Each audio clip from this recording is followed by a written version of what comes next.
Hello guys, UpDogPH nagbabalik, and for today's video, share ko lang sa inyo guys kung ano ang dapat gawin kung hindi po tayo makalagin or hirap po tayong i-open ang atin pong account sa GCash, okay?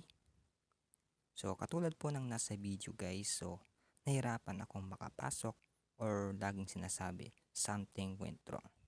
So ang gawin po natin is i-update po natin kung hindi pa updated ang ating GCash application. Ngayon kung updated naman po ang ating GCash app, so punta po tayo sa ating GCash app settings. So ang gawin po natin is i-clear po natin itong data or cache. Pagkatapos po natin ma-clear, so try po natin i-open ang ating pong GCash account.